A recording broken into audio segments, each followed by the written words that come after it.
Greetings, Mavericks and new viewers.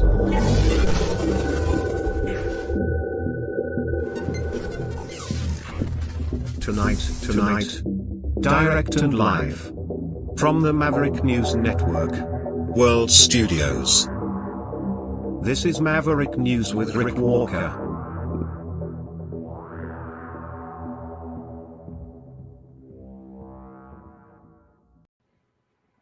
My apologies for the false start earlier, but we are back and I think we're live. I'm just going to check the feeds and hopefully we're running, and we are. We're live on the main channels. I think we're certainly up on our Rumble News channel, so we're going to proceed regardless because we have a lot of stories to dig into. And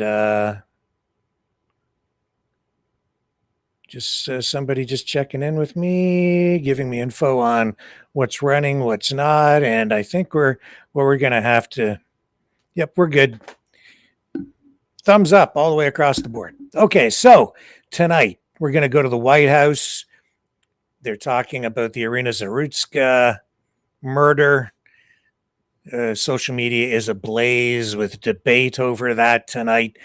Trump, the Epstein story just won't die. He's trying to distance himself from that letter. It's not working. We have, I guess, the latest information on that Israeli attack on Hamas leaders in Qatar. We have the mayor of Barrie, Ontario, Canada, declaring a citywide state of emergency because of the opioid crisis and the growing problem with homeless tent encampments. So we have all that and more coming up. Stay with me. We'll dig into today's top news stories when we come back on the other.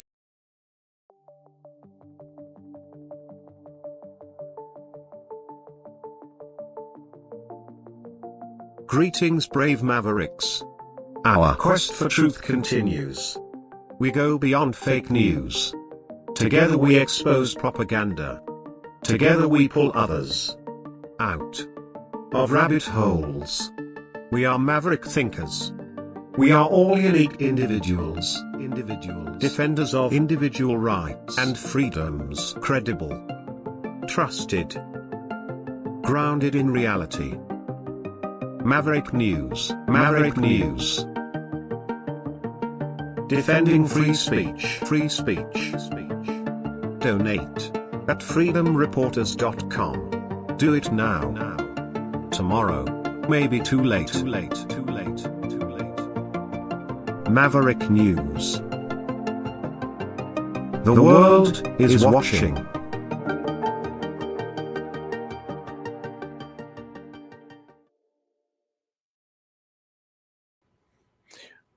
Okay, first up, we're going to go straight to the White House and pick up this news conference with Caroline Leavitt, who goes after the media. Do I have it here? I think I do. Where'd we go? There we are. Okay, we're going to go to Caroline Leavitt. She goes after the media in part as a response to all of the controversy surrounding the murder of Irina Zarutska, the 23-year-old Ukrainian woman who went to Charlotte, North Carolina to seek safety from the Russia-Ukraine war, only to be stabbed to death on public transit by, well, I'll say it, a black man, which is what some people are trying to make, and I think even most people online, one way or the other, they're trying to make that the issue surrounding all of this. They're turning it into a race issue. You can make your own assessment. Here's Caroline Leavitt. Followed by an appearance at the New York Yankees game at Yankee Stadium in the Bronx on Thursday evening. Next week, as you all know, the President and the First Lady will depart for their historic state visit to the United Kingdom on Tuesday, and they return to Washington on Thursday. Today, I would like to address the tragedy that has not received nearly enough media attention, the brutal murder of Irina Zarutska. Here are the facts that many outlets have shamefully and intentionally failed to report until President Trump drew attention to it. On August 22nd, Irina Zarutska was stabbed to death on the rail system in Charlotte, North Carolina, by a savage career criminal. This is a public transportation system that many in the area use every single day to go to school and work. Irina was on the train that night traveling home from her job at a pizzeria, still in uniform from her shift. This beautiful, innocent 23-year-old young woman was a Ukrainian refugee who had recently fled her country for a chance at a safer life and a promising new beginning here in the United States of America. But tragically, a public transportation system in a major American city was more dangerous than the active war zone that she left. The president and the entire White House are praying for her family and friends during this unimaginably difficult time. But while we extend our thoughts and prayers, we must also seek justice for this crime and call attention to this heinous incident. Surveillance video of the killing was finally released to the public this past Friday. It shows the alleged killer, DeCarlos Brown Jr., pull out a knife, get up from his seat behind Irina, and prepare to thrust a blade into her neck before the released footage gets cut. This is pure evil on full display. The most enraging and unacceptable part of this story is that her death was entirely preventable. DeCarlos Brown never should have been on that train that night. In fact, he should have been behind bars. DeCarlos Brown has been charged with crimes no fewer than 14 times, dating back to 2011, including for armed robbery, felony larceny, breaking and entering, and shoplifting.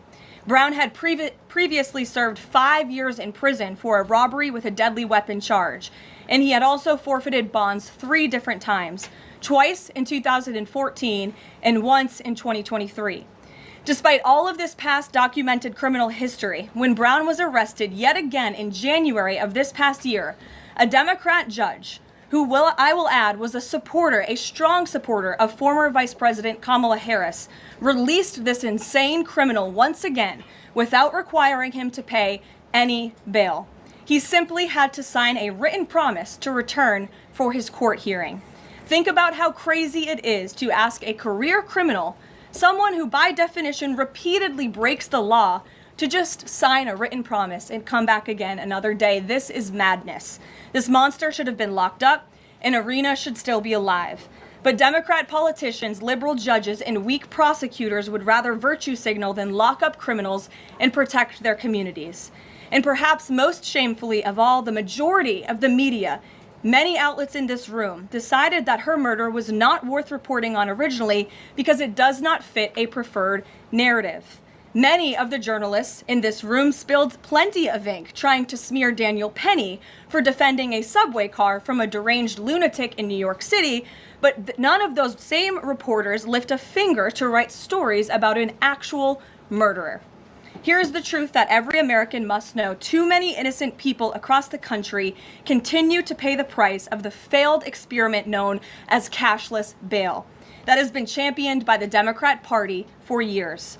All the way back in 2020, North Carolina's then Democrat Governor Roy Cooper established a so-called task force for racial equity and criminal justice. Sounds nice, but it's not. That task force was co-authored by then Attorney General and current Democrat Governor Josh Stein. It recommended, quote, reimagining public safety to, quote, promote diversion and other alternatives to arrest. It also advised to de-emphasize some felony crimes, prioritize, quote, restorative justice, and eliminate cash bail. Democrats in North Carolina and nationwide are consumed with pushing a woke, soft-on-crime agenda, no matter how many innocent Americans suffer as a result. Instead of aggressively prosecuting and locking up violent criminals, the Democrat-backed cashless bail approach lets these criminals roam free in our country to offend again and again. These reckless policies have turned too many of American cities into hunting grounds for career criminals who mock our justice system, drain law enforcement resources, and wreak havoc on law-abiding citizens. Enough is enough, and that is why President Trump is doing everything in his power by taking action to undo these absurd policies. The president recently signed a powerful executive order directing the AG to submit a list of states and local jurisdictions with cashless bail policies so that the Trump administration may identify federal funds that are being provided to these states and can potentially be suspended or terminated. President Trump firmly believes that to maintain order in public safety, we must incarcerate individuals whose pending criminal charges or criminal history demonstrate a clear ongoing risk to civil society. This is a common sense and sensible approach that the vast majority of Americans agree with, and it's time for the Democrat Party to get on board with what is right. When these criminals are caught, they must be prosecuted to the fullest extent of the law and be sent to prison, where they can no longer terrorize our streets. This is the mandate the American people delivered to President Trump, and it's a mandate he intends to fulfill. Staying on the topic of public safety, new preliminary data released today by Customs and Border Protection in August shows that President Trump has delivered the most secure border in American history. For the fourth straight month, 0 illegal aliens were released into the United States by CBP. Nationwide encounters are down 93% below the peak of the Biden administration. Border Patrol apprehensions on the southwest border in the entire month of August were less than what was apprehended in 4 days in August 2024 under the Biden administration. President Trump has ended disastrous Biden illegal alien invasion, and he sealed our border in record time, keeping this central promise he made to the American public. With that, I will take your questions. Here in our new media seat today, we have Michael Schellenberger, who is the founder of Public News with nearly 2 million readers and subscribers. Michael, thank you for being here today. Thank you. And why don't you kick us off? Sure. Thank you for making space for new media. Nice to meet all of you. It's great to be here. I want to see if you could give some insight into whether the president is considering additional measures against Europe and Brazil, not just for censorship, but also for preventing political candidates from actually competing in elections. We've now seen in Romania, France, and now Germany with Joachim Paul, efforts to basically just prevent candidates from being able to compete in elections. The president has shown some concern around President Bolsonaro, who's being prevented from running. All of this is coming in the context of increased censorship of online platforms, of American platforms, and efforts to censor Americans. I'm personally being investigated under criminal investigation with my Brazilian colleagues for publishing the Twitter Files Brazil. We're very grateful that the president has imposed Magnitsky sanctions on the judge. Is the president considering additional actions, given that it appears that they're going to end up with a conviction against President Bolsonaro, preventing him from running? Is he considering doing anything about this crackdown in Europe? I mean, it's shocking to see Joachim Paul, this mayoral candidate in Germany, the criminal indictment against him cites him, quote, saying that he loves the Lord of the Rings as reason why he's an extremist and shouldn't be able to run. So I just wonder if you could speak to that. And again, I'm grateful to be here. Nice to meet you all. And I'm grateful for what the Trump administration has done to push for free speech abroad. Well, thanks for being here, Michael. We appreciate it. Freedom of speech is arguably the most important issue of our time. It is enshrined in our Constitution, and the president believes in it strongly. He himself faced censorship in his road back to this beautiful Oval Office here in Washington, D.C., so he takes this very seriously, as does, I know, the Vice President of the United States and the entire Trump administration, which is why we have taken significant action with regards to Brazil in the form of both sanctions and also leveraging the use of tariffs to ensure that countries around the world are not punishing their citizens in this way. And at the same time, the president is, while he's leveraging the United States to safeguard our interests abroad, he's also making sure that freedom of speech remains here in the United States of America. So I don't have any additional actions to preview for you today, but I can tell you this is a priority for the administration, and the president is unafraid to use the economic might, the military might of the United States of America to protect free speech around the world. Quick follow-up to that? Sure. Quick follow-up, which is just, there was a Reuters story saying that the Trump administration was looking at this Europe-U.S. trade deal as one of the sticking points, this issue of the censorship, not just of U.S. platforms, of Americans. Do you have any updates on how those trade talks are going? And I also wonder if the president is concerned about NATO membership. NATO membership requires that you be a democracy and you have free speech. Is it possible that some of these actions that we've seen in Romania, France, and Germany would disqualify those countries from being in NATO after this? I have not heard the president discuss NATO membership in regards to this issue in particular, but I have heard him discuss the issue of free speech and the importance of free speech with foreign leaders leaders around the world, including the Prime Minister of the United Kingdom. When we were in Scotland, the President brought this up and how important it is for the Prime Minister to protect free speech in the UK, and in various conversations with other world leaders. So he brings it up, and I think the entire world knows that this is a priority for the President of the United States. Okay. Okay, we're going to come back to this in a moment. But, you know, it's, we're going to circle back here and touch again on this Irina Zarutska murder, because as I say, it is blowing up the internet. And some people are saying this is sort of like the white George Floyd moment. The thing is, like, I don't like to see, this is me personally, I don't like to see crime politicized. I just like to deal with things straight down the middle of the road.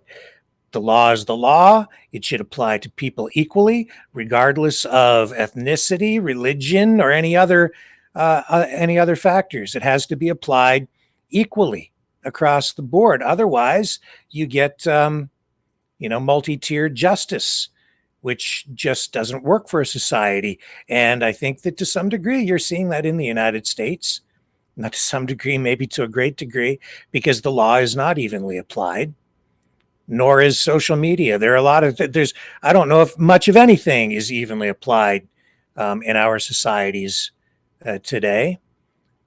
And that's why things get so complicated. But if somebody murders somebody, that's the penalty. I mean, dealing with the social problems, that's part of, the larger part of the equation. What's the real motivation behind this crime? Was it mental illness? Was it drug abuse? Was it racism? Was it racially motivated? I'm not in the guy's head. I have no idea. But a lot of people will use these incidents for political purposes. And that's not necessarily the most constructive or the best thing for society, because it may not affect the best outcome for communities or for a country. Here's Stephen Crowder politicizing it. Agree, disagree. I think a lot of what he says is probably is very true, but how do you apply this stuff, this information? And I just watched this footage again. Hey, white America, I think you just found your George Floyd. You're 12 times more likely to be murdered by a black American than the other way around. And this is not to condemn all black Americans. That's a statistical reality. And it needs to stop. You just found your George Floyd. You watched that tape? Let me ask you, are we supposed to be as offended seeing, if we were to put these two in a side by side, as offended at George Floyd's situation than Zarutska's? Because I'm not. I'm not even close. There are a few key differences. First off, George Floyd is not part of a demographic in this country that is 12 times more likely to be murdered than a white person. That's the first difference. Second difference is Zarutska didn't choose to jam a speedball up her ass. It's hyperbole to make a point. Zarutska didn't live a life harming those around her and living as a degenerate. Zarutska didn't choose to rob a woman at gunpoint with the child in the home. Zarutska didn't choose to resist arrest. Zarutska didn't choose to ask that the air conditioning be turned on in the car until she didn't like it anymore so she be taken out of the car and continue resisting arrest. Zarutska chose to get on a train.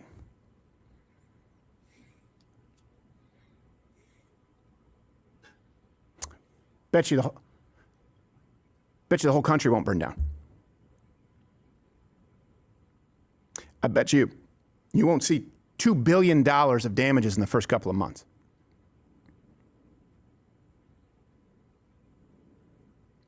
I bet you not anything close to that. So yeah, there's some key differences. I hope I've crystallized them for you. But white America, you just found your George Floyd.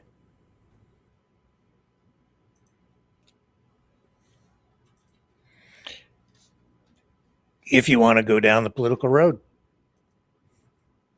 that's how it plays out.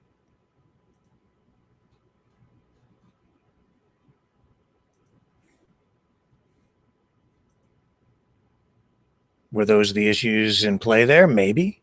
To some degree, maybe to a great degree, maybe entirely. I'm not in the guy's head. I don't know why he did it. Statistically, what he's saying is true. And now, if you want to see video of the actual attack, it's online too.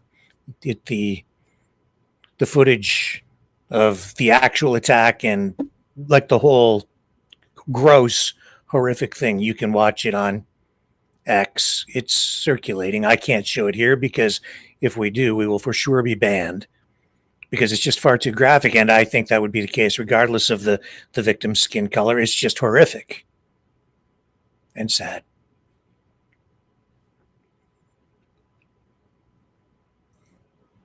And I think Stephen Crowder is right. You're not going to see people out on the streets burning things down as you did with George Floyd, which was disgusting. The way that was handled and the way that guy was put up on a pedestal. And the cop paying the price for it. And yeah, what the autopsy results actually said. So was that politicized? Yeah. 100,000%. No question. But what are you going to do with it? You got to find positive ways to deal with the issues. Otherwise, things just get worse. Acknowledge the facts and then find constructive ways to deal with them, which is not what happened with George Floyd, because the end result of something like that is more problems. It didn't solve anything, did it? Not a thing. This stuff's been going on for a long time. It will go on beyond this. Guaranteed. Man, it's been going on since long before I was born, long before probably a lot of us were born. Racism, prejudice, racial tension, friction. Man, I lived in Windsor for quite a long time, right across the border from Detroit. They've had huge issues with racism there. People fleeing the city, white people, white flight, they call it, right?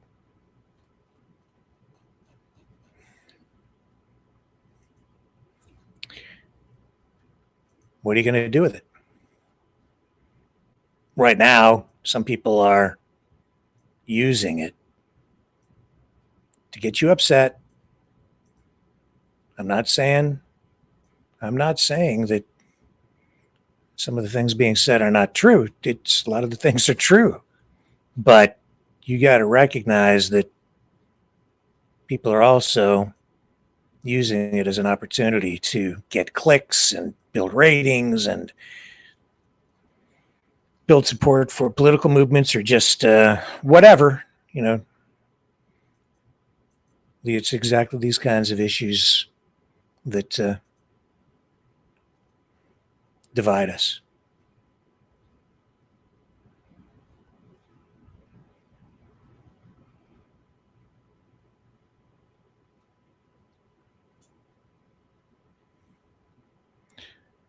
Going to take a break.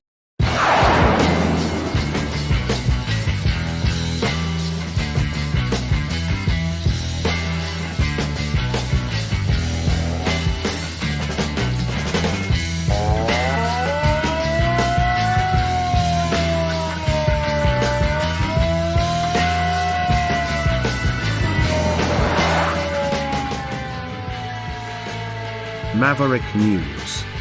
Fighting for freedom.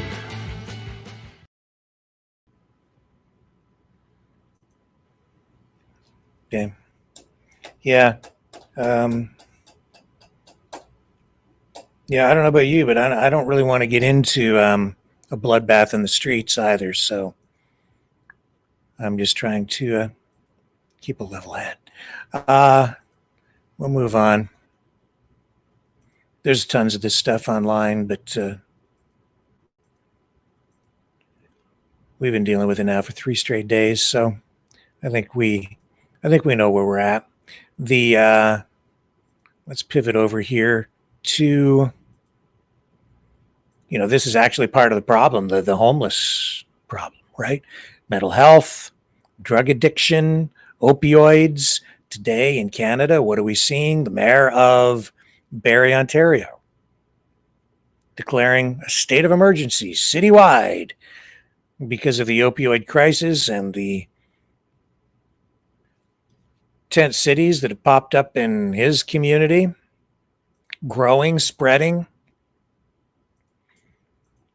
I've got the clip. Here he is. This is Alex Nuttall declaring a state of emergency in Barrie regarding those encampments.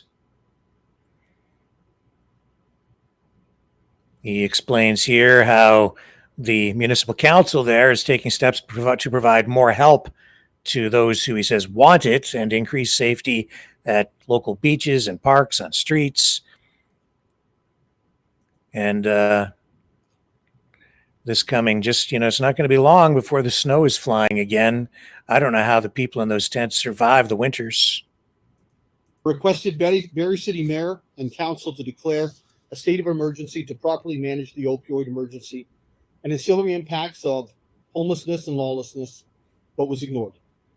During COVID, the city of Barrie decided it would create a sanctioned encampment at Milligan's Pond where those who were homeless were able to erect tents and further create a village.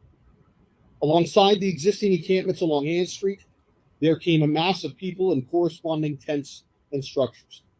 While the sanction ended, the camping did not. Just over 2 years ago, Barrie City Council tried to bring more effective controls into the community to address rampant homelessness, organized criminal behaviors, drug use, and panhandling. Following activist intervention, Council decided to have faith and provide one more chance to local social services to get it right. Our faith has not been rewarded, and neither has the provinces. The province of Ontario responded to my request for more funding. We've had an 86% increase to homelessness prevention funding in this city. The average across the province was about 44%, I believe. New shelter funding that's going to be hitting in the next 2 months. Encampment cleanup funding that we have used. Heart Hub funding that is now currently being instituted. The total funding described here is not only in the tens of millions of dollars over the next 3 years, but over our term will exceed $100 million. We do not have a funding problem. We have an inability to be effective problem with the money that's been allocated. There are services working with cross purposes to cleaning up lawlessness. It takes too long to be accredited and permitted. It takes too long to deliver the services for rehabilitation and shelter that have been promised to us, the people of Barrie. But we, the city of Barrie, do not have control over this emergency. The federally appointed judges are superseding everyday bylaws. The cities have enacted to create and maintain order. The Barrie Police Department operates as an arm's length police service overseeing law enforcement, or the lack thereof, being told by the justice system that it's a waste of time to enforce drug possession or drug use laws. This because often those same judges just mentioned throw the cases out and warn the prosecutors to steer away from such charges. While I support the county's plan to deliver new space and the Heart Hub, we have all simply run out of time. The city of Barrie does not have control over this emergency until now. Today, I'm announcing that I've declared a state of emergency in the city of Barrie, as I requested the former administration to do. While we wait for the county's long-term plan to be implemented, the city of Barrie is immediately instituting the state of emergency to reclaim our streets, our boulevards, our parks, our squares, our feeling of safety, and our order. While this order will not appoint federal judges that protect the rights of citizenry to live in a free and lawful society, it will address the problem from the ground up. Barrie City Council has already done so much. In 2023, we provide an additional $1.65 million, increasing our funding to local social service agencies. Also in 2023, we ended the prisoner drop-off program in downtown Barrie that left individuals in our downtown from around the province of Ontario when they left incarceration at Penetang. In 2025, with the help of our police resources, and I see our Deputy Chief here today, Deputy, we funded an additional 17 officers to enforce the law right here in our downtown center. Also, just a couple of weeks ago, we created an additional 55 affordable and supportive housing units, with many more to be approved in the coming months. Today, we are taking further action.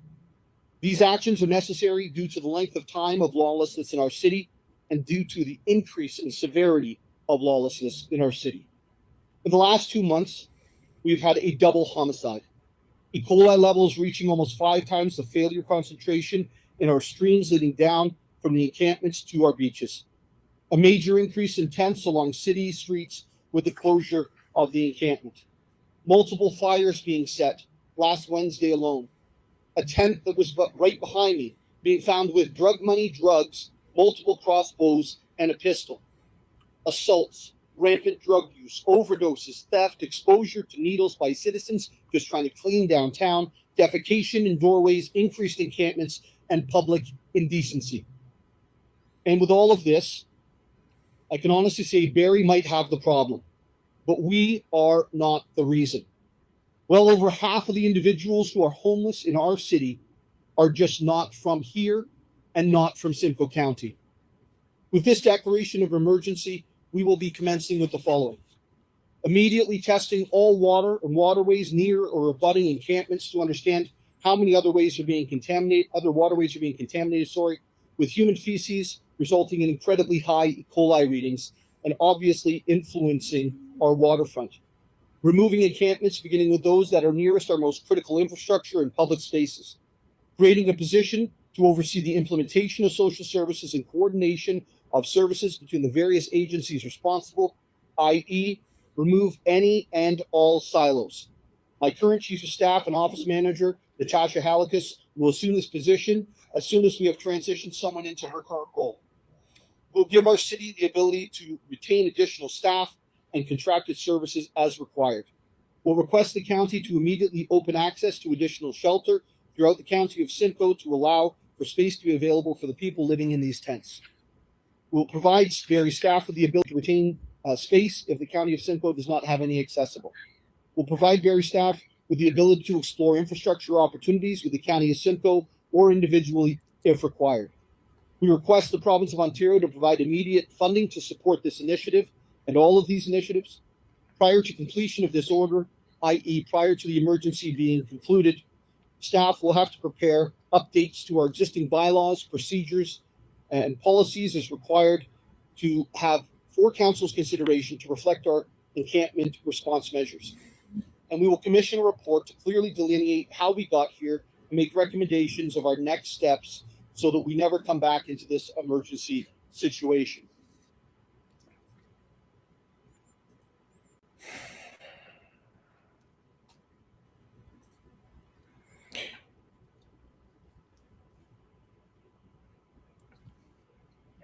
It is out of control. And because I don't want to go down the racism road, even on an issue like this, people attack me. People are like, Rick, you are sheltered in your community. You don't know what's going on. So they try to shut the channel down. I mean, they get that insanely crazy about it. You don't know what I know. You don't know where I've been. You don't understand me at all, obviously. And you don't understand what I've been saying. And you think, some of you out there, even in our community, that I don't care or that I'm naive. And I had a conversation with somebody today who phoned me to ask about not exactly this, but it's related to this. And I shared a story.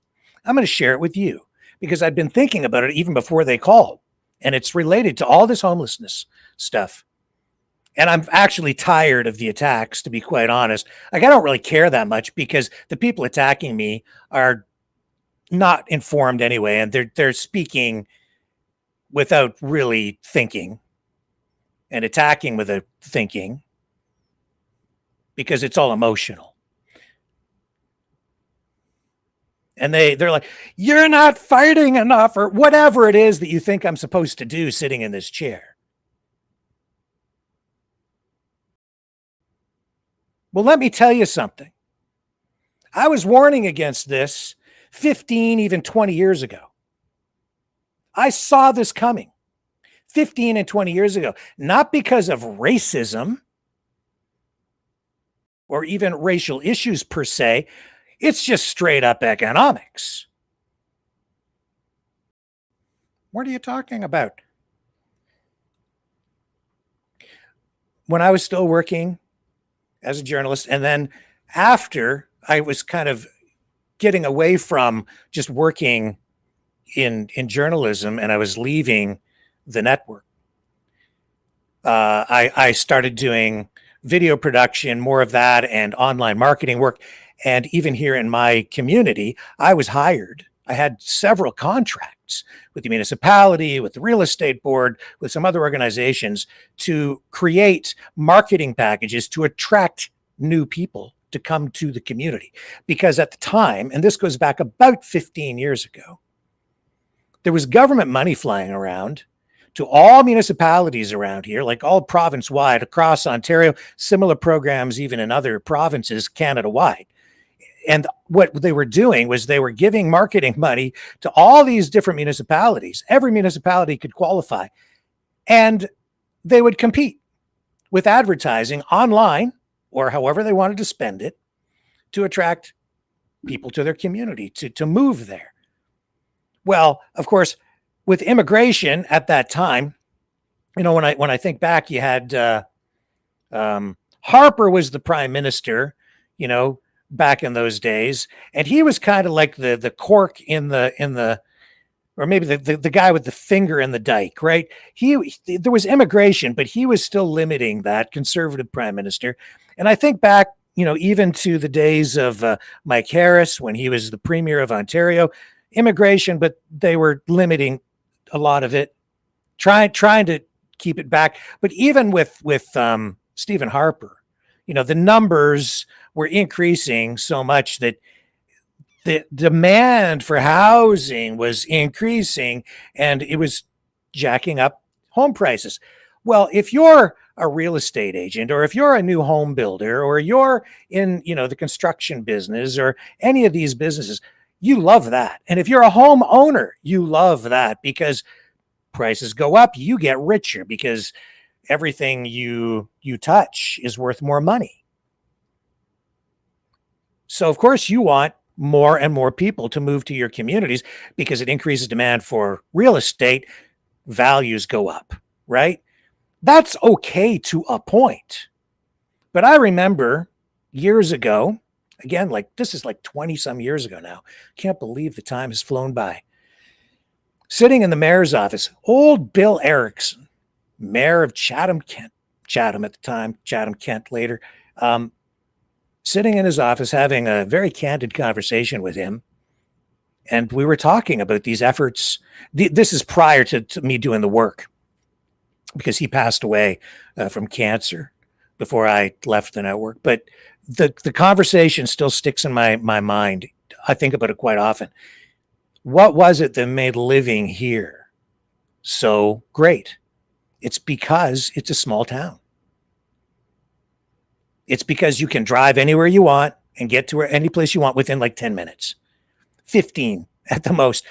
Our traffic, our rush hour lasts about 10 minutes every day. You know, it's just an efficient little town. It has everything you sort of need, not everything you want.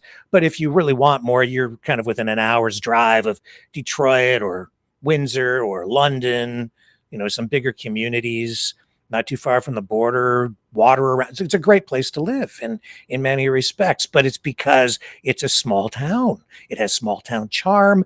It's convenient. You don't have all the big city congestion and all the problems that come with living in a place like Toronto, where you have massive traffic jams. Getting to and from work every day is a hassle because they've just got so much population density. They didn't plan properly for the future. Even, so too many cars on the roads, not enough roads to handle them.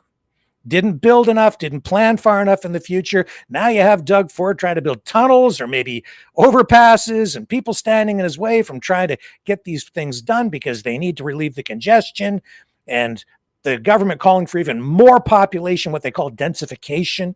I was aware of all this stuff a long time ago.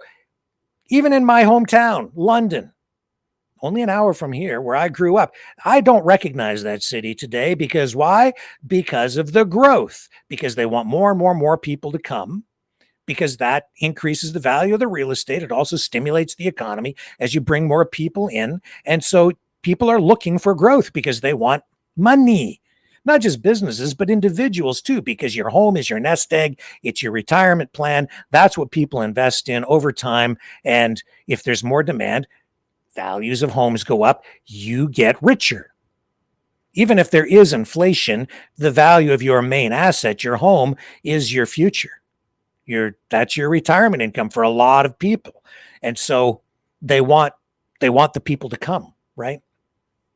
Well, in London, when I think back like to the 1970s, where I grew up, I used to look out my backyard when I was a kid, and it was like a backyard in a new subdivision, brand new. We lived in a small semi-detached house. You look out the back and there was like a road, and then it was just like forest.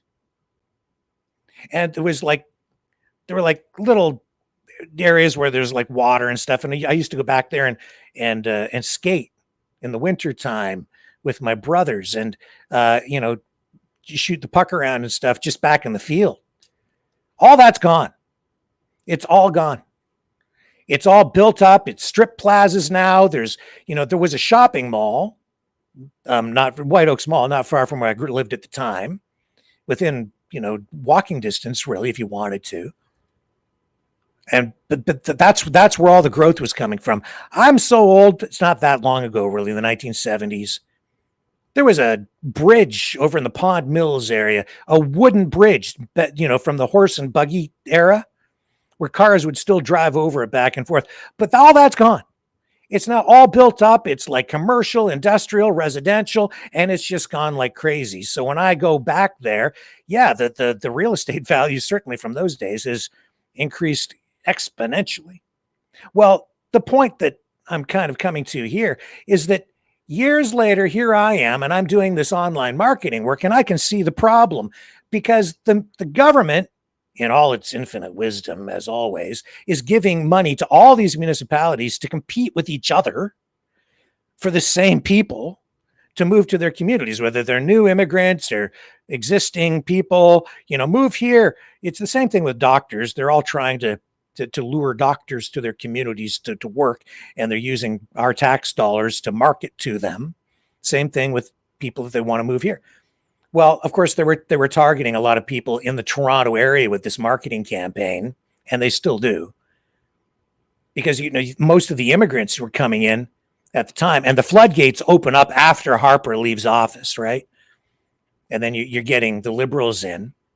And so, of course, they open up the floodgates for a bunch of reasons, but mostly because they want the economic stimulus from it.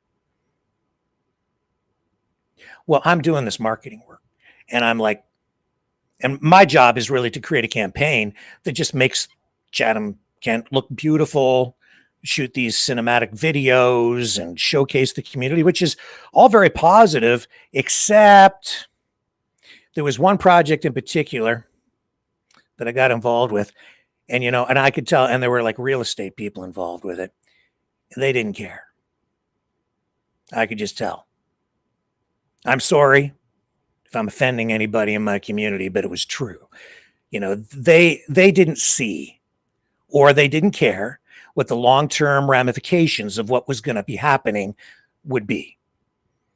And what I'm saying is they wanted lots of people to move here, forgetting, like me remembering the conversation I had with the old mayor, Bill Erickson, what makes the community really great. So what we're selling to people is move here, small town, convenient, safe, all these things that make the community great. You start bringing in a lot of people. I don't care what their skin color is. I don't care what their religion is. I don't care if they're communists, fascists. I don't care if they're conservatives, liberals. It doesn't matter. Numbers are numbers. And when you start looking at the economics behind this, let alone the demographics, but you just look at the straight up numbers, supply and demand, baby. It's just that simple. And so I could see, if you bring in all these people, you're going to have a whole bunch of demand. And if you don't have the actual supply of homes, you're going to have a problem. And this is what's happening in all these communities. You have too much demand that's been built up because they're bringing in the equivalent of, like, I don't know, every year, another city the size of what? I guess about London. Well, where are you going to find all the infrastructure? Where are you going to find the supports? And most of them moved to, like, Toronto. Well, they're pulling people away to communities like this, but this is now, it's just coming home to roost in just the last few years. And I was warning people, and some people didn't like me because I was sounding the alarm bell then. So this is my message back to you people. You people out there who keep attacking me like, I don't know, you're not racist enough for us. I don't care about the skin color. I just have to look at the economics. And I was telling people 15, 20 years ago as a journalist, and then as somebody who was working in my community, I could see this problem coming. And I was like, I don't really want to be doing this work because you guys you just are not handling it responsibly. Bring the people, but you better build the homes, and you better understand that when you do that, you're going to change the fabric of your community. And they have. It's still a small town by any standard in Canada, but it's grown, and we have more people who have moved into the community. And what do we have now? We have housing shortage, rents way up. Why? More demand, not enough supply. They haven't built enough homes. Simple as that. They've had 15 years to do it. But if you're in the real estate business, or if you're a homeowner, and you see the prices going up, you're getting rich. Meanwhile, young people can't get into the market because it hasn't been handled responsibly, because it's artificially induced demand, you see. It's not a free market. This is being generated through irresponsible policies. They're using immigration. They're using the movement of large groups of people, even within the country, afterward, through marketing campaigns into different communities.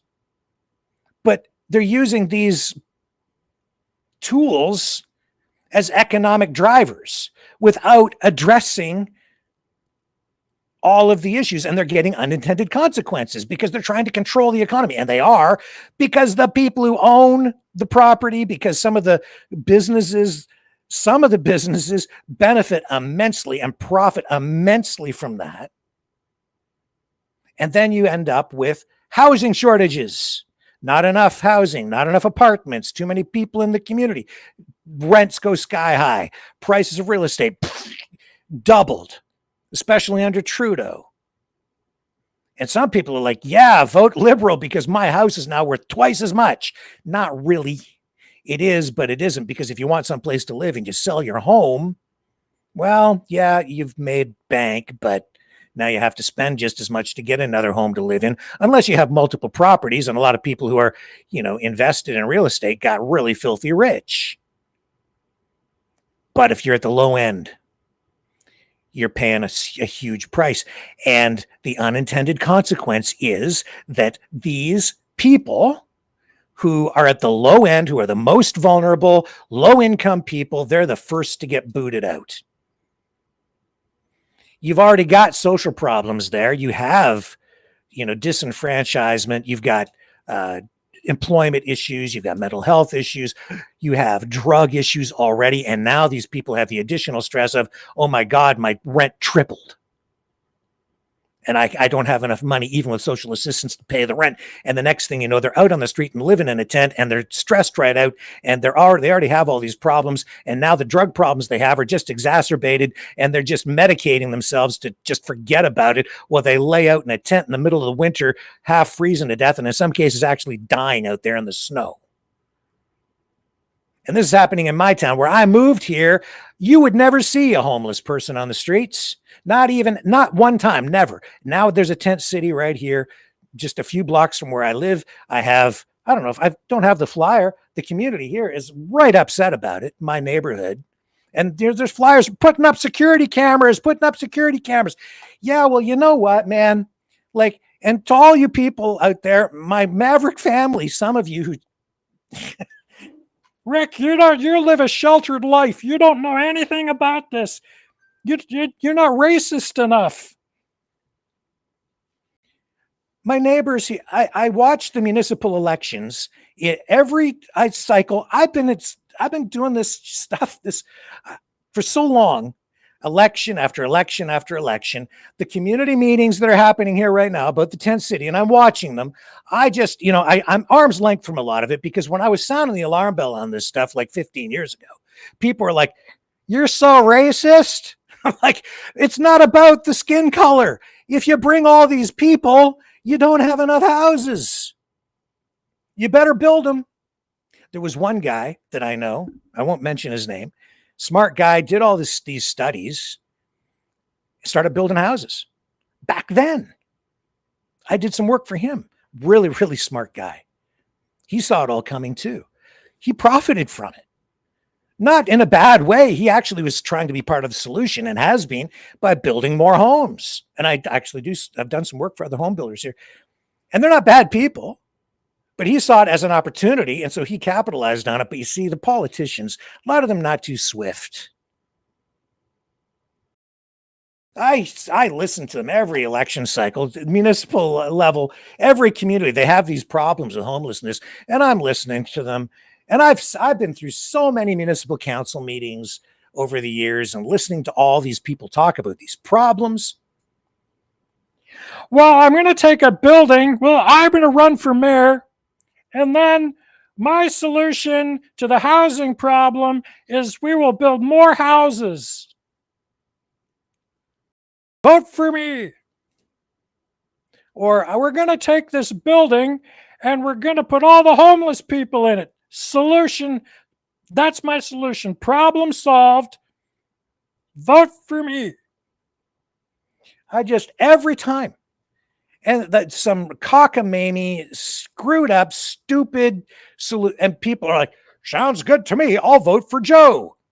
And then he gets in, and what do you get? You get the same crap, because he didn't really have a solution. He doesn't know anything about it. I'll tell you, it's systemic, it's economic, it's social, it's all these issues. It's drugs, huge drug problem. It's about, making sure people have economic opportunities. And that's the thing. You bring all the people here, they put stress on every other aspect of your community, from your schools to your health care to everything else. But hey, man, if you're selling real estate and you're making commish, you want those people to come, and you want lots of them. And then those houses, they sell. And they sell over asking price, and the market goes up, and everybody's making bank who's got the property. And Rick Walker, you shut your mouth. Yeah, I got it over there 15 years ago, and now I'm getting it over here because I'm not racist enough. It's got nothing to do with the skin color. But what it does have something to do with skin color. I'll tell you what it's got to do with skin color, because now you got the tent city, and I don't think there's actually any, but yes, there are a couple of people, I guess. I don't know I'll have to go back over and I'll get a demographic breakdown for you. But it's racism. Racism is the issue in this way. You've got a huge problem here now. It's somebody, the people, we got a problem. So they some people exploit it. And I'm not picking up the phone. So some people exploit that. And they point the finger and they blame that group over there. Huh? No. Everybody wants to talk to me tonight. Not me. So blame those people. It's their fault. Let me tell you something. Those people, we asked them to come. And they're not the problem, generally speaking. There's a whole section of this town that's Muslim, pretty much. There was a school that was shut down because they didn't have enough kids to support it. CCI, Chatham Collegiate Institute. Great little high school. And if you go over to that area, a lot of people have moved in there and they've bought up a lot of houses. It's a community. They've done a lot of things over there. No problems over there, man. It's just we have a lot of new immigrants living in there, and they've turned that into a school for their little community within our community. A school that was sitting vacant. And so real estate values went up there too. But like those people were asked to come and they become integrated into the community. They're not a problem. Not at least not that I'm seeing. I'm not seeing any more crime over there. I don't see any issues. They've actually improved things because it was getting a little run down. So that's okay. But at the lower end, because you have all these people, see, people don't think of it in these complex economic ways because the problem is not them. The problem is now at the lower end. It's an unintended consequence. It's the people who can least afford it who get kicked out of their places. Because now they can't afford because the low end real estate just tripled in price. And now those most vulnerable people are out on the streets and there isn't backup for them. And so then you get the politicians sitting there who are like, yeah, let's bring all these people here and increase demand. That'll increase real estate values. But now you've got all these people kicked out on the streets. It amplifies all the socioeconomic problems. Now you've got people living in tents. They don't know what to do with them. I listened to I brought you some of them, the meetings that they've had even here locally, because it just highlights what the same problem is here as it is in Barrie and every other community. And then what are they really saying over there when I'm listening to them? They don't really want to deal with the problem. They just want these people gone. So these people lose their homes because of economic policies, policies set even at the municipal level, like municipal, provincial, and federal levels. So all levels of government, all parties, right, involved in ruling, and even the local politicians, their policies from 15, 20 years ago, now you're getting the impact from it. That's the reality. And people are pointing their fingers at the people over in the other part of the community saying, if all those people weren't here, they're just get out of my country. No, look over to City Hall. And a lot of those politicians, they're gone now. They served their time. They got their paychecks there. A lot of them are gone. A few of them are still over there. And I know the people in my town who really are responsible for some of this at the local level. And I know what's going on at the other levels of government. Point your fingers at them. It's because they asked all those people to come here. They facilitated it. They wanted it to increase the real estate values. So now if you're selling anything from a 2x4 to a nail to a sink, or a whole property, or if you've got rental units,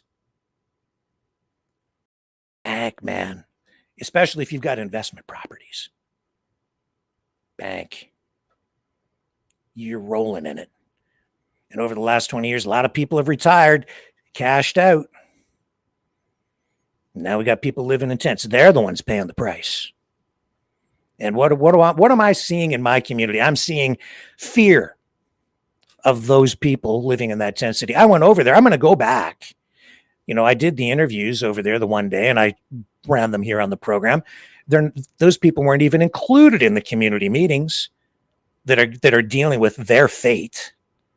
Municipal council still hasn't come up with a solution. They can't find a place where they think it's adequate, proper to put them. The reality is they just want to get rid of them. They don't want to deal with the problem, a problem that was created by the politicians and the bureaucrats, but mostly the politicians who made deals with people with money, who backed their campaigns, knowing that if they brought these policies in, oh, this real estate guy's going to bankroll that guy's campaign, then you're going to get this policy. I see, I see what's going on. And then they get rich. And then everybody's like, race war, blood in the streets. Let's all go to Ottawa or the provincial legislature and we're going to overthrow the government. Like, what? What are you talking about? No. That's not going to solve the problem. They're not just here temporarily either. These are Canadian citizens now, and some of them have been living here for like 20, 30, 40 years or longer. They've had families. A lot of these people were born here, but they don't look like us. Deport them. Shut the F up. You don't know what you're talking about. You're just being emotional, like me right now, because I'm exasperated listening to it. Because I do know, and I'm tired of the politicians, and I'm tired of the people attacking me 15, 20 years ago when I was saying, the economics on this, better be careful. Rick Walker, you're shut up. We're taking your contracts away. And I haven't done any work for them since. So don't tell me that I haven't stood up to deal with this problem, because I sure as hell have. And I've paid a price, because there's a lot of things, a lot of people won't hire me in this town because of that. Which is a long story, but it's true. But some people I still work for because they understood. And it wasn't racism with me at all. Strictly the numbers. Not going to work. And it hasn't. Now you've got it. And now I go over to the mailboxes, like we've got those super boxes, and the posters are up. I've got one they delivered one to my front door. Get involved, go to the community meetings, put up security cameras. And then everybody's worried about the frickin' police state, right? They want people to put up security cameras. This is the community group. Put up a security camera and then have your feed from the internet going into the police station so that they can surveil the whole neighborhood. And I'm listening to this. I'm like, okay, yeah, all right. Police state, complete 24/7 police surveillance of every inch of your neighborhood. You walk out your front door, you're going to be on everybody's camera. The cops are going to be watching everybody. I don't really care. I'm not doing anything wrong. It's all cool with me. But if you're worried about the police state, it's literally here now because people are begging for it because of the policies that were enacted way back then that I was like, I don't know if this is such a good idea. Too much, too quick. You're not putting enough into, the supply side. It's just that simple. Supply and demand. Too much demand, not enough supply, unintended consequences. And the CBC is another damn problem. And Rick, you are mainstream media. No, I'm not. Well, I was, but I'm not, but I am, but I'm not. Because I'll criticize anybody on any side of it. CBC sucks, especially CBC Radio when it comes to this, because they need to stop normalizing and promoting drug use. And I've been saying that for years and years and years, and it's just getting worse and worse and worse. Trudeau never should have. I'm sorry if you like to smoke your weed, but it shouldn't be legalized. It's been a problem ever since. People voted for Trudeau because he was going to legalize weed, and I said, bad move.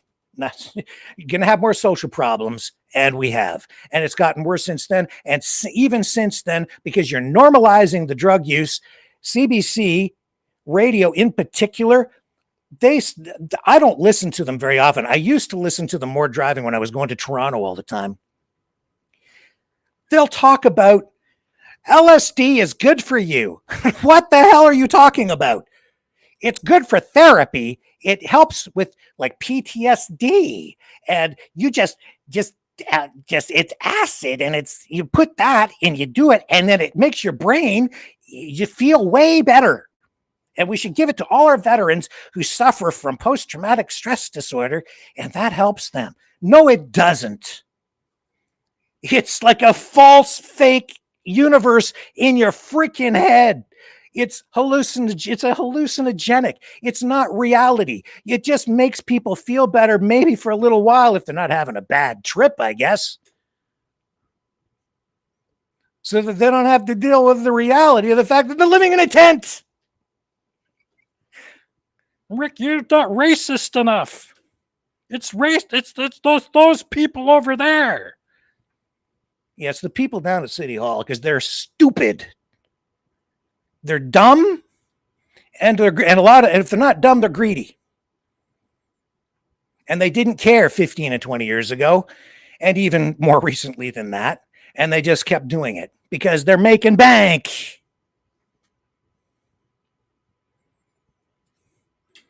And now I'm on everybody's camera because they're worried that the homeless people way over there are coming to steal their crap. I don't know, they're pink flamingos off their front lawns or whatever. You're not racist enough.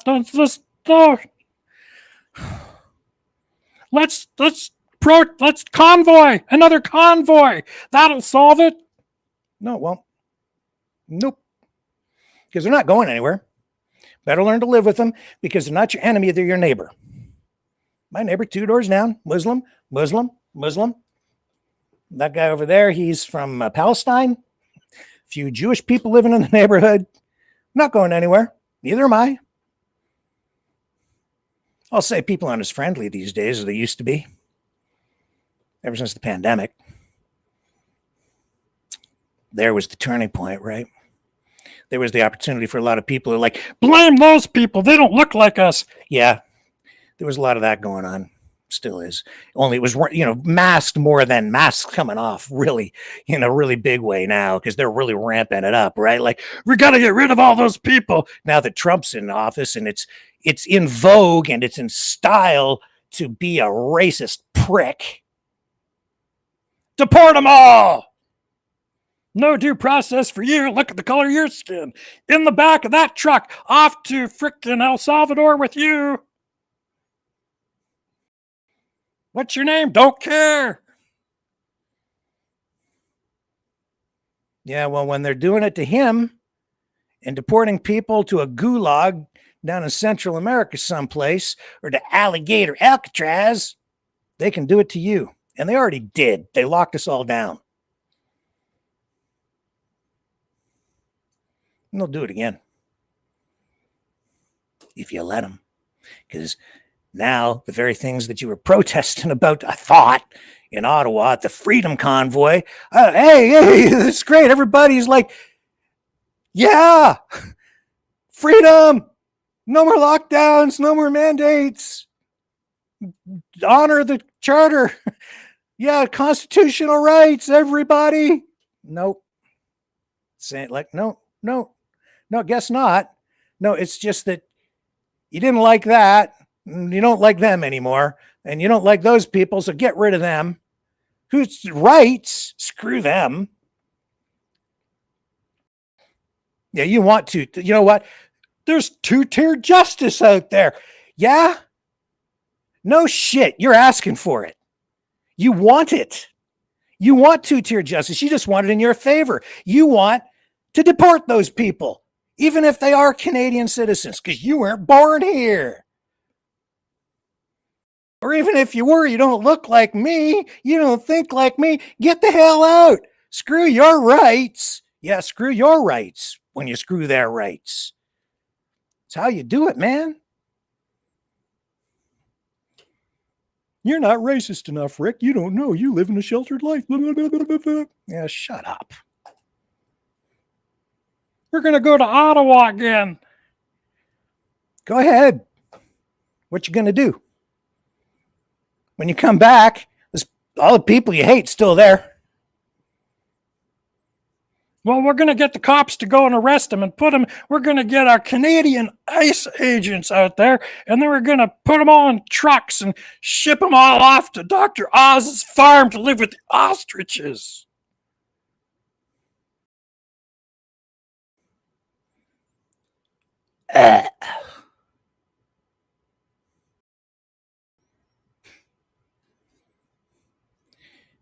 People are people are people.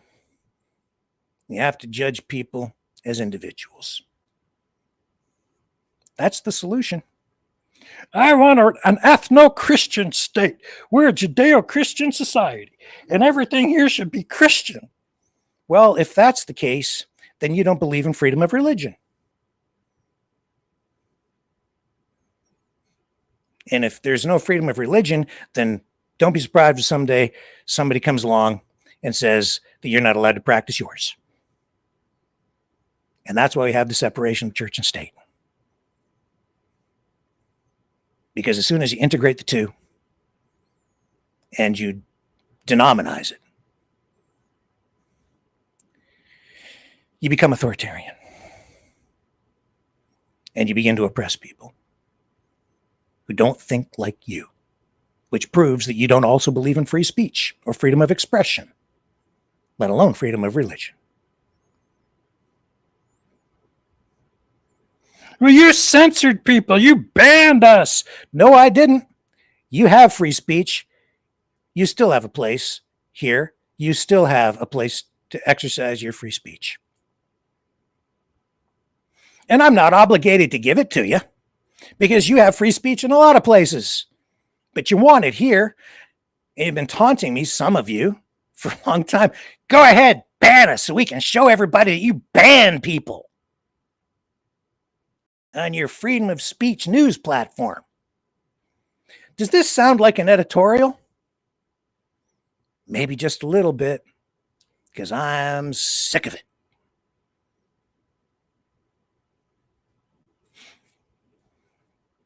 And I don't have to take it. Well, I do. And it's okay to a point. You know, I'm not going to just sit here and let people punch me in the face all night, though. I have a little bit of self-respect.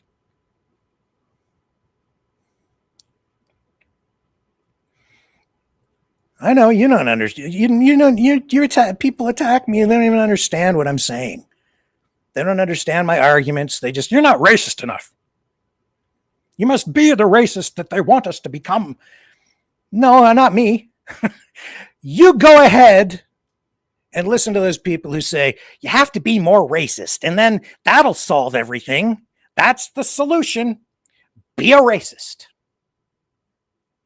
Fight. Let's have a race war. That'll solve it. Great idea. Not. That'll lead to a very dark place very quickly. And it already is. And you know it. You see it. Honestly, I cannot freaking believe what I'm seeing. I saw what happened during the early days of the pandemic, right? And I was like, holy crap, this is like everybody's being tested. What would you do if you were alive when Hitler was in power? How would you? Oh, I would stand up to him. I wouldn't follow that guy. I wouldn't be one of them. No. The vast majority of people at the beginning of the pandemic wanted to lock everybody up, mask everybody up. Yeah, I mean, literally lock people up. You know, you didn't get your shot thing. You got to go in the clink. People failed the test. A lot of people. I didn't get the jabberoonie. I'm sitting there going like, I don't think so. Not me. It seems like a little too soon. Not enough testing. Maybe a little worried about that one.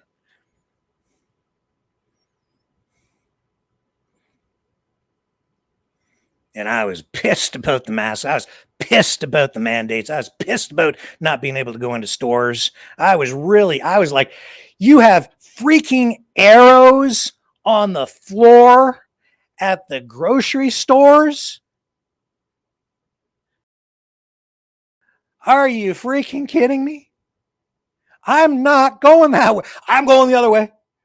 I'm going to tackle you, kick you out of the store. Yeah, people failed. And you know what? I'm looking around, and the people that thought they passed the test last time, maybe you did, but you're failing now, a lot of you. You must be the racist that they want you to. Look, who the hell is saying shit like that? You're just not Nazi enough for us. You just got to be more Nazi. Oh, okay. Great idea. Failed. Failure. Society collapses. It's, that's not freedom. How about a little National Socialism? That'll fix her all. Not. Yeah, but democracy doesn't work anymore, so got to have that. Fail. Again. And it isn't really that complicated how to fix shit. You got to put the emotion aside. You got to shove all that over there and start to think rationally, start dealing with these things rationally, start dealing with things at the core level, cause and effect, supply and demand, just the basics, man. Just get it right. You know what? If there was enough housing and the prices for housing hadn't gone crazy like they did, and people had places to live, and you didn't have the state broadcaster promoting drug use to, I guess, dope you up and dumb you down, if you didn't have them feeding you weed so that you can wake and bake every morning, so you were thinking clearly and maybe were a little more productive, if you didn't have people, ingesting magic mushrooms and LSD and then watching crazy freaking videos online about UFOs and Alex Jones videos about people with lizard brains, maybe people would be thinking a little bit straighter. And maybe they wouldn't be living in a tent. But that's not where we're at. Just say no to drugs. The solution for dealing with stupidity at the political level, the stupidity has gotten worse since the pandemic, because a lot of the people who claim that they're offering solutions, the people are voting for it to put in. And I was saying, for a long time, you got to get involved in politics. You have to run for office. You have to get in there and really take steps to to just get involved and make a difference. Even if it's at the local level, you can have a lot of influence at the local level. And that can be fine. But a lot of the people that I've seen that have gotten involved, that have been elected, that's supposed to be, they're crazy. They are crazy people. I'm like, whoa, where did this crazy person come from? Well, first thing we have to do is build a UFO landing pad and then get rid of all medications, because Big Pharma is trying to murder everybody. And then the chemtrails, eating your brains with worms like RFK. Shut up! Like, really, shut up! I'm going to have another convoy. All right. Go ahead. Problems are still going to be here when you get back. Maybe worse for you if you go on another convoy into the wide open, waiting arms of the of the liberal fascist state that locked you down. You think they're not monitoring you online? You think they don't know you're coming? They're waiting for you.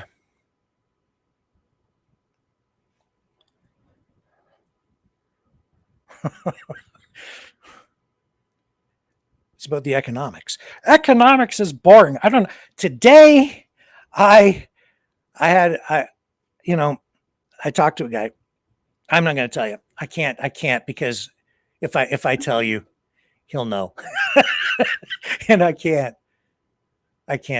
because it'll hurt his feelings. Let me just say, people don't understand economics. They just don't. Most people just haven't got a clue. They can barely, me too. Did I balance? Am I spending more than I have coming in this month? Do I have anything coming in this month? Not much, because I'm sitting here talking to you instead of out there making money. Could do that. Oh my God. I'm going to take a break. It's so stupid. It's so tragic. It's so frustrating. All I can do is laugh. I'll be right back.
Maverick News.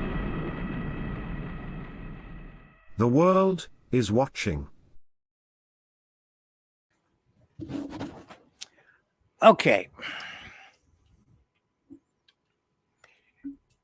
My dad used to drive the truck delivering Verner's ginger ale. So, refreshment time. There.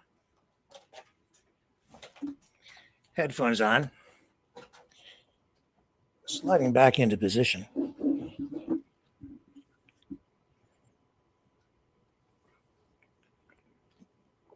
Oh, I'm a kid again. When I was younger, I didn't really like the stuff much, but now I do. It's the, it's like thicker, the syrup they use to make the soda. There's more of it in here, I think. So you get the high fructose corn syrup on turbo charged, and it just goes straight into your veins. And your blood sugar goes through the roof.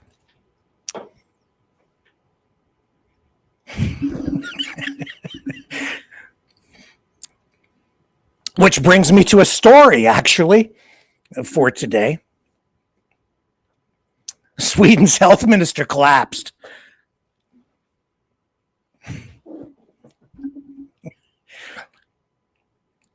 It's a true story. Let me see if I've got video. I think I do. Here we go. Yeah, right here. Let me see if I can. Yeah. Sweden's health minister collapsed suddenly. And I know, everybody's like, I bet you she got the jab. Stu Peters, where are you? Are you on this one, Stu? Stu Peters knows everything about health. He's a smart guy. He's very racist. You should be more like Stu Peters. You should be a racist like him. Yeah, maybe I'll get you a different clip of it. Yeah, here, I'll run this one. It's cleaner. So you can see the Swedish health minister collapse. Come on, this computer is all screwed up tonight. Here it is. Again, it's just messed. Okay, there she is. Do you want to see her fall over and go boom? It's very entertaining because people love tragedy. I should have put this in the thumbnail. Swedish health minister collapses suddenly. Stu Peters has more in Watch the Water 2.0. There we go. What's her name? Christian Democrat politician. I don't know what her name is. Who cares? She falls over. That's the point. There we go. Sorry, I'm being a little blunt tonight. Okay, here she is falling over. Frågor som betyder mest för människors tilltro till vår gemensamma välfärd. Tack. Tack för det. Och nu tror jag Jakob ska lära oss allt om paragraf 5-förordnanden. Eller hur, Jakob? Ja, det tänker jag vi har i en särskild övning möjligen. Hälso- och sjukvården.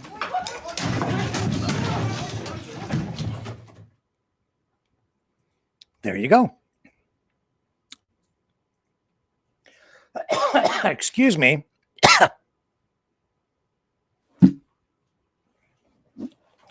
It's the Verners.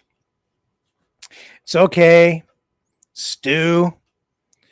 I know you'll probably put that in your next, documentary where you show people falling over and stuff. But like a lot of those other ones you showed in the last one, yeah, she came back. She's not dead. She says she's okay. She said it was a blood sugar issue.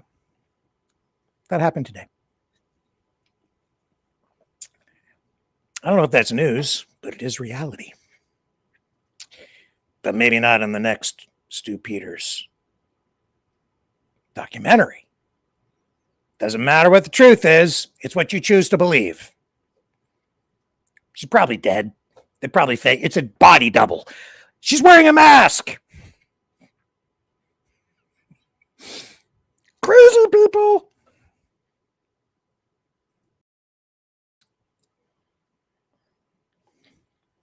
Supply and demand. If they just got that right 15 years ago, none of this would be happening. Because then people wouldn't be fighting. Because everybody would be like still living in homes in my town, and people wouldn't be like, let's put up cameras and turn this into a surveillance state. Let's get Homeland Security and ICE agents down here and bust up that tent city. Okay. Didn't have to be like this. Told you 15 years ago, Rick, you're not racist enough. That'll fix everything. Just go be on your show, be racist. No thanks. No thank you. No, not really into it. No, I don't think so. Speaking of economics, Ukraine has, I'll show you this one instead because it's, again, a little easier to see it. Oh, look at that. There's a time. They must be listening. They must be listening to what I'm saying out there in Cyberland, because what I'm about to show you on this next page, there's an ad for the Bank of Montreal at the very bottom. Isn't that ironic? Well, of course, it is a financial story dealing with Ukraine and all the money and all the corruption. And Zelensky bought a casino and 15 yachts and 17 jumbo jets with all the money that he stole. Did Rick? You're not racist enough. Okay. Well, Ukraine. No, he didn't. It's true. It's true, Rick. It's true. It's true. It's true. You just don't understand. I do, kind of. Not always. Some of it's pretty freaking weird. There's another UFO thing out today, but this, oh, shoot. Did I lose it? This stupid computer is just, it's awful tonight. That's why we didn't run properly. Okay, anyway, Ukraine is asking to refinance its IMF loans. It's just, I should have rebooted this computer before we came back on. Ukraine. Here, I'm going to pull this back up. So there it is there. And oh, come on, computer. I'm sorry, everybody. I need a new one. Ukraine. I have to get one soon anyway because this thing's running in a version of Windows that won't be supported soon.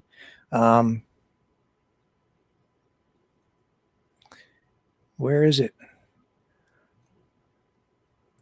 There's this, but this isn't really what I wanted to show you. Okay. This I'll have to do, even though they're blocking half of it. So Ukraine.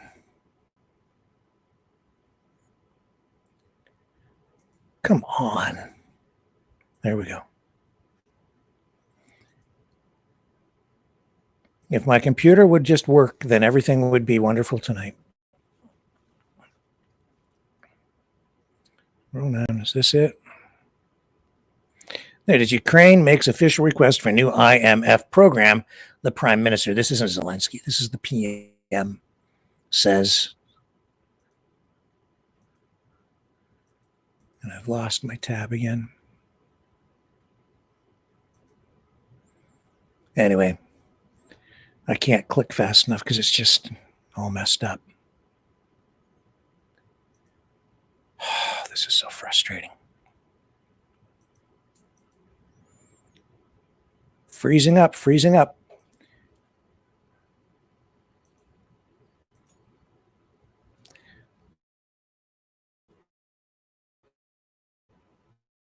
Anyway, the point is that I'm trying to make here is that the IMF, the International Monetary Fund, in fact, here, I think this is an update. So let me recue that. Now they're gonna support Ukraine with, I guess they just announced this. So $500 million after a review. There it is, Reuters. Thank you, Reuters. Yeah, so this is actually a little bit older. They've been asking for this review over at the IMF because the IMF provides funding to countries that are in monetary distress. And so this is what they've been doing over in Ukraine. And the reason I'm showing you this is because actually the gentleman that I spoke with today, smart guy, but doesn't really understand how the world economy works. And he's just been listening to way too much Alex Jones and is convinced that the World Bank is an evil cabal that is going to kill us all or whatever, or bankrupt us, blah, blah, blah. But doesn't really understand what the World Bank, the IMF, what they do. Because no good deed goes unpunished. And what the World Bank and the IMF do is they actually provide loans to countries that are in financial distress quite often and have no other place to go. And so in some cases, to some countries, they give 0% interest loans to keep these countries afloat. Anyway, so I thought, well, since my friend didn't understand, maybe a lot of other people don't understand, and I'm sure that people don't. So I thought, I came across this today as well. And this is a little video by an economist explaining what the IMF does. And I thought, well, this is probably a useful thing that we can use to teach people. So here's a video explaining, a short one, about what the IMF does. It's maybe not the evil financial empire coming to eat your wallet. First of all, no connection to the Mission Impossible movies. We are not the fictional spy agency known as the Impossible Mission Force, although we are happy to share in the IMF name. Also, we're a little bit older than Tom Cruise. In fact, the IMF was founded in 1944, when World War II was still raging.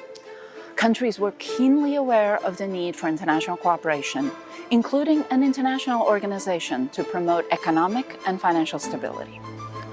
Think of the IMF as one big credit union, where our member countries deposit their resources and from where they can also borrow.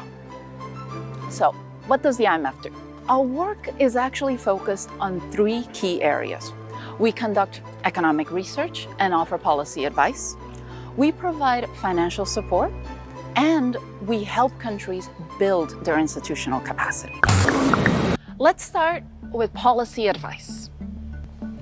At our headquarters in DC, IMF is a so-called lender of last resort, meaning that we stand ready to lend to countries and to take on countries' risks, even when markets are not willing to, or especially when markets are not willing to. Is this risky?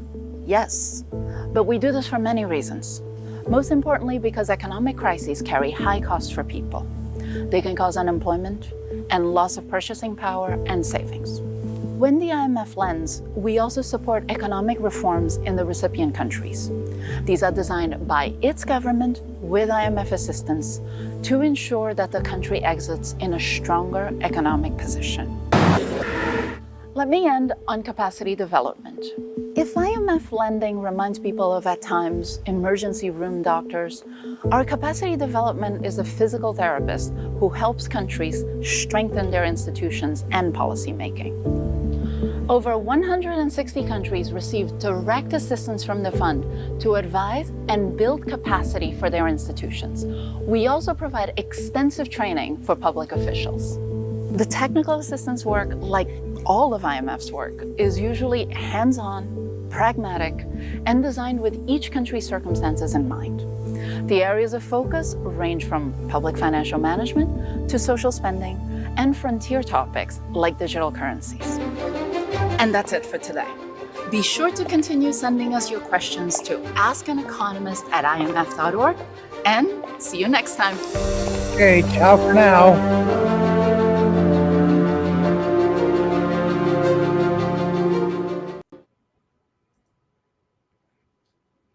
No, Rick, it's the Rothschilds and BlackRock.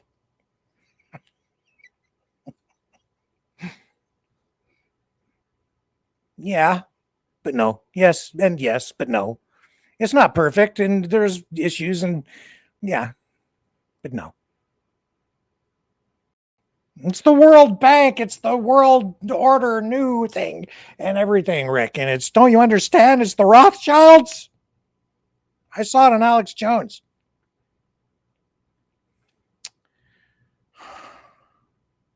Yeah, okay. It's the Rothschilds and the Vatican. Yes, lizard brains, lizard people, aliens. You know, we have a tent city in my community. Maybe you have one in yours. Probably do. Probably more than one.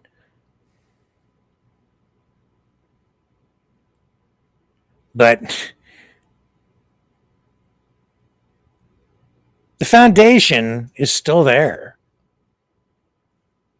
for a great freaking country. Things are just out of balance, out of whack, and people are taking advantage of that.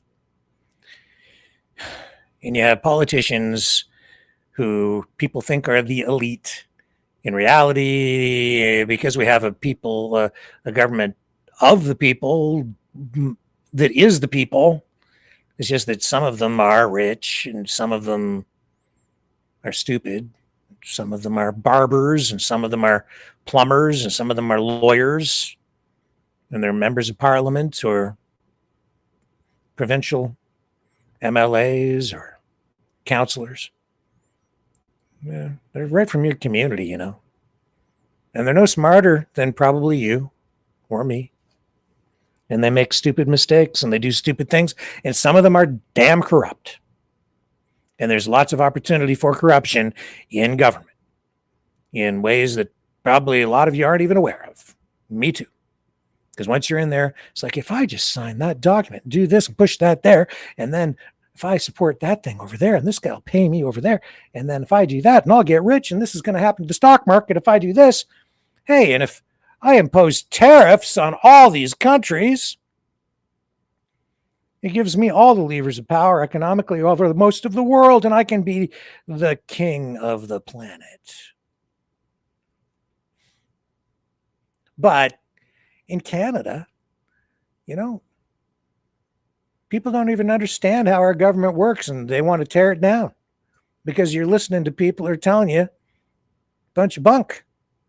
It's not a real country. Not even a real country. Just a corporation. So we got to just get rid of it all and burn it down, and then we need a new constitution. No, you need to honor the Constitution. You need to have people understand the Constitution, including the judges. and you need to live by the Constitution, and you need the rule of law, and the rule of law needs to be applied equally to all people so that everyone is treated equally through blind justice, meaning that justice doesn't see color, doesn't see race, doesn't see religion, doesn't see anything except the facts of the case, whatever the case may be.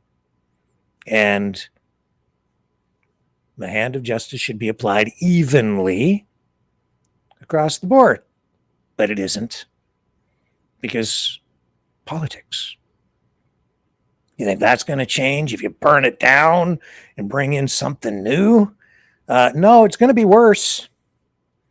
Guaranteed, because what I'm hearing out there, every single option that I've been presented with so far is about authoritarianism.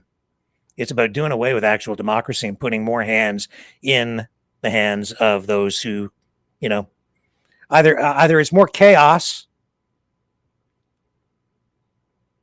which actually destroys people's rights, or it's putting way more power into the hands of the politicians and government, which again destroys your rights. I haven't seen anybody offer anything anywhere, not from Alberta, not from any place in the States, not from any other place in the country so far, that's anything better than what we already have. What we need to do is fix what we have. Fix what's broken, in my humble opinion, as I editorialize again tonight. And don't ever elect anybody like Justin Trudeau again. That'd be a good start too. Because man, did he screw up or what? Look at the state of the country now. Everybody's so divided. That's why he's the worst prime minister in history, because he left everybody freaking divided, angry and ready to fight. Here we go with the race war. Let's have a race war. That'll solve it. Yeah, you think you follow those guys and have your race war. See what happens. Not going to be pretty, not going to be good, not going to be good for anybody. I say no. I say just say no to the race war. That would be a good start. I just say no to the race war. Maybe we'll get t-shirts made up. Just say no to the race war.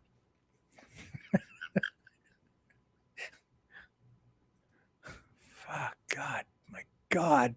Am I really saying this tonight? It's September 9th, 2025. September 9th, 2025. And I'm sitting here talking about trying to avoid a race war. Because those guys over there, they're not Nazis. They were never. Yeah, maybe just a little bit. Maybe they just weren't taking finally after the pandemic, they were taking their masks off. Maybe.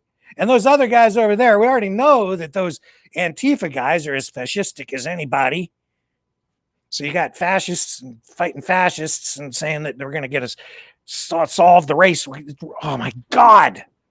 Oh. Don't want anything to do with any of it. Leave me out. I'll sit this one out. I'm going to stay here. I'm going to go to, I don't think the race war is coming to my street. I don't think. I'll probably go outside, but I'm not going to the race war.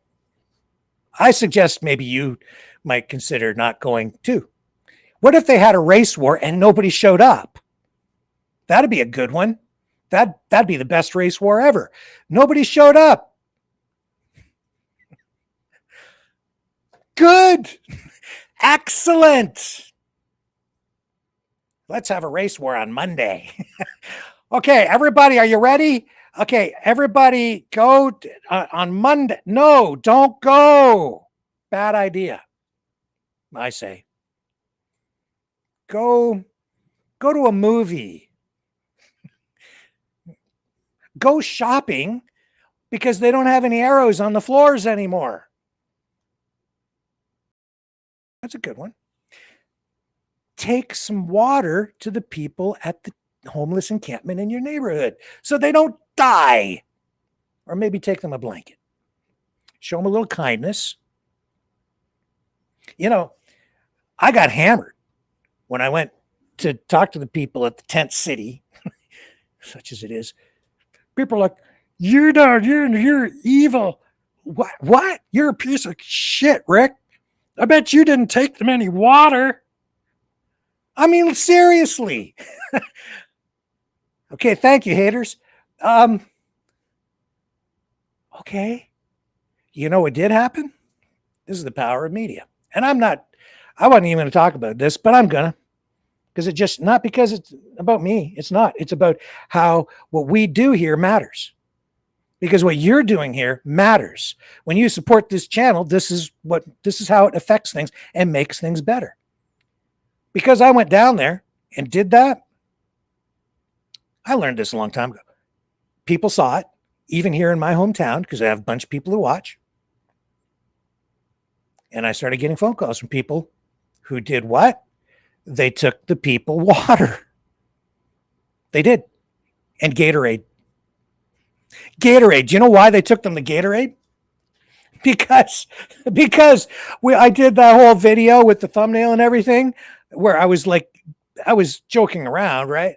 About the ostriches and how alligators also get bird flu, but they don't die. So we should be studying the antibodies in the gators down at Alligator Alcatraz. It was all stupid.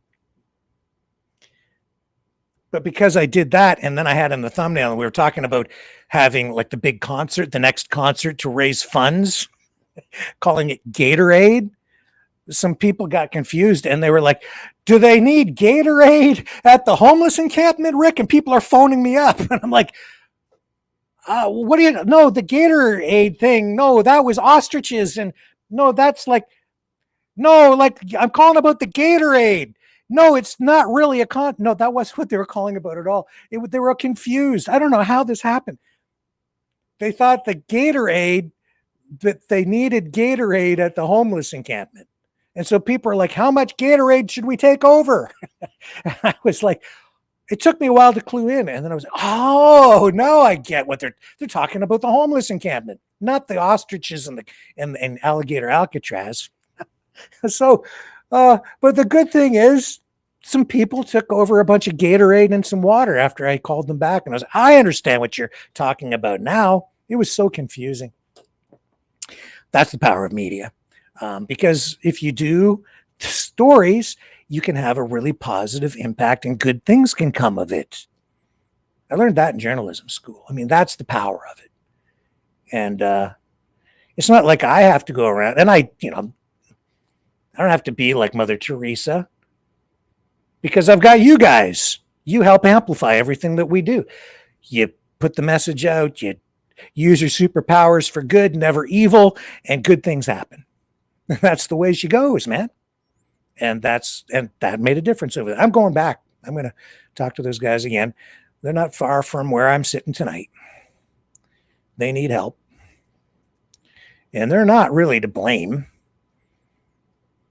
They're just, I see those guys over there as victims as much as anything. And you know what they are? All those folks over there? They are misfits. Just like me, just like you. We're all a bunch of misfits here. The Maverick misfits. We don't quite fit in a lot of ways. It's been like that ever since the pandemic. It's like that today. I'm not sure where I fit in anymore. Don't really care because I'm just me and I'm trying not to change. I'm trying not to let the craziness of the lockdowns and the and it's been going on for years. And then and now race war. No, man, I'm not interested. No, thank you. Nope. No, aren't you going to be a racist with us? Nope. Nope. Nope. No. Nah. No, thanks. But the Jews, I don't want to hear it. And the Palestinians, yeah, I don't like any of it. I'm against all of it. Both sides, bad. Not interested in the race war. But the black people and the black on white and the black on black and the white on white crime. Don't care. Just judge people as individuals, apply the law equally. That's my position, always has been, going to continue to be. I'm all about individualism, and that's where you find true diversity anyway, real diversity, because every single person is unique, and that's how you must judge people. Justice should be blind. And yeah, not interested in your freaking race war. National Socialism, white ethnos. No, screw off. Really. Like, screw the F off. Leave me alone. I don't want you here if that's what you're going to peddle. Not here. This is not the place, because we've been downtrodden, beat up, crapped on too much already. Too much suffering. And we're all little guys here, man. Like, all of us are the little guys. I'm standing up for the little guys. And that's like just about everybody. And I don't care where you come from, what your religion. I don't care. I just don't care. Because I care. Because I care about preserving my soul. I don't want to lose my humanity. I don't want to be a racist prick. I don't want to have a fight with all the people out in my community. I don't want to go to war with my neighbor. I don't want to go to Ottawa and another convoy and overthrow the government or do whatever the hell it is that people think they're going to be doing next time they have one. I'm not interested. No, the convoy thing, there was a lot of good things that came out of that. No question about it. But I'm not interested in all the negative black shit that people are trying to convince us all to get involved in now. Not me. Nope. No thanks. Nope. It's not me. Never was. I told you a long time ago, if you want me to be a Jew hater, you got the wrong guy. Not me. But I do want justice for people who are victims of crimes. I think we need safety in our streets. We need good policing, good community policing. We need all that stuff. We need a stabilized society. But the solutions aren't even, I don't think, really that difficult. They're not really that hard. But not what Donald Trump's doing. I don't want anything to do with that. No, that guy's changed. He's different. He's gone to the dark side for sure. Look at what they're doing in Venezuela. I mean, for crying out loud. I'm totally against drugs. Don't get me wrong. But sovereignty is sovereignty. And what I see them doing here in Canada, and I'm looking at what they're doing in Venezuela, and I'm like, there's two Americas down there, you know? It's true, maybe more than two. But that's not the America that I remember. That's not the America I know. Sure as hell isn't Mayberry, is it? No. Donald freaking Trump? Oh my God. And then she stands up there in that news conference saying that the mainstream media didn't pay any attention to that story until Donald Trump brought it to everyone's attention. Are you freaking kidding me? The only reason Trump even talked about it was because 2 days ago, some reporter asked him about it while he was about to get aboard Air Force One. And he said, did you hear about, the reporter said, did you hear about the murder of Irina Zarutska? He says, no, I never hear anything about it. And the guy tells him a little bit about it. He said, I'll know all about it by morning. And now here we are, news conference about it. So she starts off today's press briefing at the White House with it. But hey, it's because of Donald Trump that we all know about it now. No. He found out about it from somebody long after the fact. And then he didn't even get the dating right on his clip yesterday. But hey, it's good optics, right? For the media, for the public.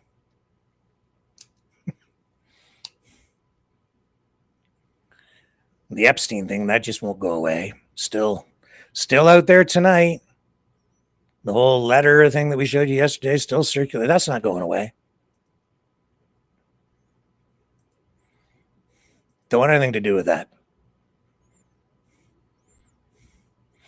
I'm going to see, like, there's some fishing boat. It's got, I don't know, maybe like 14 feet long here now. I've got a video of it. I don't even know if this is real. Says here, the U.S. Coast Guard had just blown up a boat carrying drugs bound for the United States. The Trump admin is not playing nice with narco terrorists. It's about time. This will save countless American lives. Are you freaking kidding me? Let me show you this video.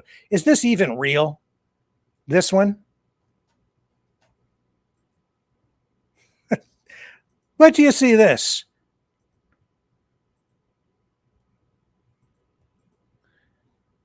Is that it? No. Yeah. This. Here we go. Look at this video. This is the U.S. Navy with I guess the Coast Guard. I don't know where this is. I can't even find a news story to back this up to verify. The two 10-horse motors on the back. What? There's nobody on it.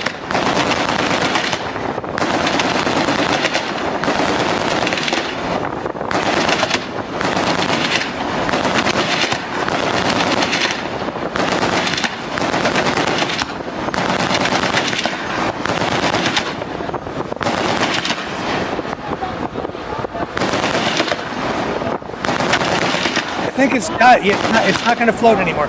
It's going down, guys. I think you can stop. It's okay. You think they killed the boat yet?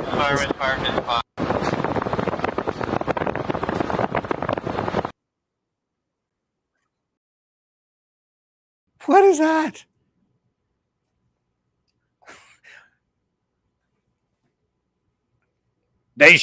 Trump's not fooling around now. He's sinking every dinghy he can find. What the hell? It's like a 12 or 14 foot fishing boat with two 9.9 Johnsons on the back. Maybe they're Mercury outboards. I don't like. Yeah, that'll put an end to the drug cartels.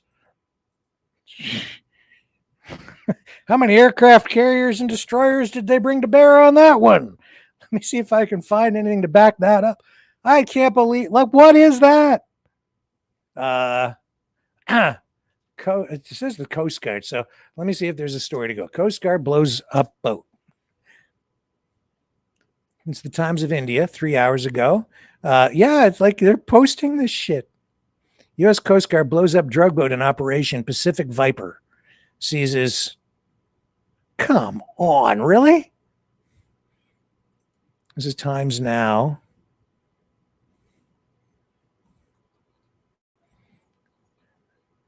Really? Really? Really? I'm supposed to believe this? Really? Hang on. It's freezing again. Oh, this stupid computer. Sorry. Let me see if I can find a better one. It's going to come up. It's actually out there as a story. Coast Guard blows up boat.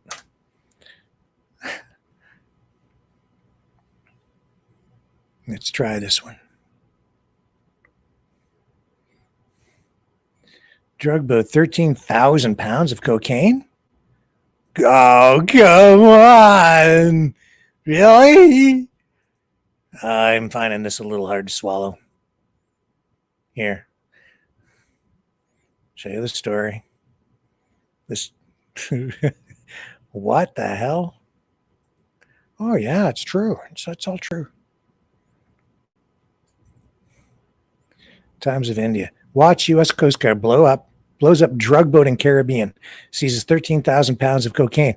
13,000 pounds on that little boat? The U.S. Coast Guard destroyed a drug-laden boat bound for the United States, seizing nearly 13,000 pounds of cocaine in a high-profile operation. A video posted on X today, Wednesday, shows the vessel being blown up into flames as authorities carried out the strike. ASMR USCG captures, burns, and sinks a drug boat over the weekend as part of Operation Pacific Viper. The USCG Cutterstone conducted 3 interdictions in a single night, seizing nearly 13,000 pounds of cocaine and apprehending 7 suspected drug smugglers, said the Coast Guard. The operation follows a deadly U.S. military strike against a suspected Tren de Aragua drug boat earlier this week. President Donald Trump said 11 people were killed in that strike in international waters. So it's okay. It's all right. They're in international waters. We can just blow them up. We can kill everybody. Secretary of State Marco Rubio described the lethal strike as taking place in the southern Caribbean, someplace, in an otherwise undisclosed location. This should be like a Truspiracies episode. Against a drug vessel which had departed from Venezuela, of course. Escalation against Latin American cartels in February. State Department designated Tren de Aragua, which originated in Venezuela, as a foreign terrorist organization and specially designated global terrorists, blah, blah, blah, blah, blah. Okay. Well, they sure showed those narco terrorists, didn't they? Let's show it again. If I show it multiple times, it will be a real deterrent to the drug smugglers, and we're saving lives. Get him, Don.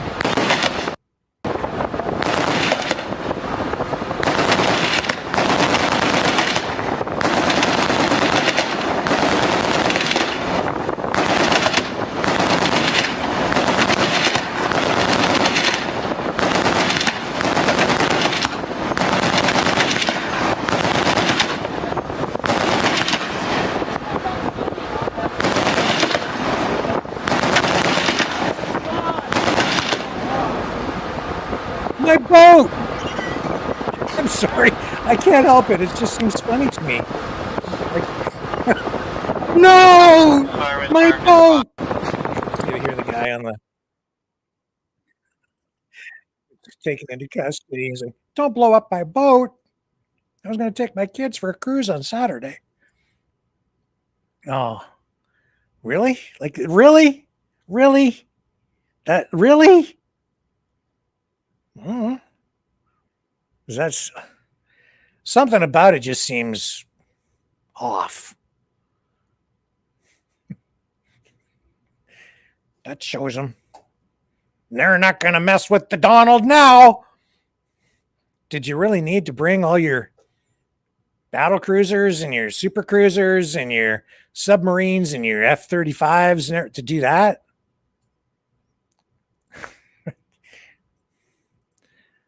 What the hell is going on? Like, seriously, what is going on?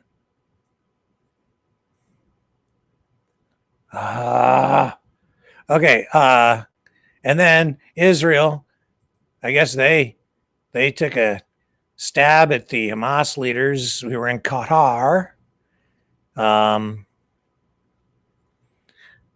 And so they carried out an airstrike on a residential compound in Doha. And Hamas has said it killed 5 of its members, but failed to assassinate its negotiating team that was meeting to discuss the latest U.S. proposal for a ceasefire in Gaza. So they're there to talk about a ceasefire, and they target them? An Israeli Prime Minister Benjamin Netanyahu said he ordered a surgical precision strike on Hamas in response to the group's October 7th attack and a shooting in Jerusalem that killed 6 yesterday. Qatar's prime minister says his country reserves the right to respond to Israel's blatant attack because it is being interpreted, of course, as a violation of Qatar's sovereignty as a nation state, adding that the U.S. warned them of it 10 minutes after it had started. By the way, you're going to be attacked. I know!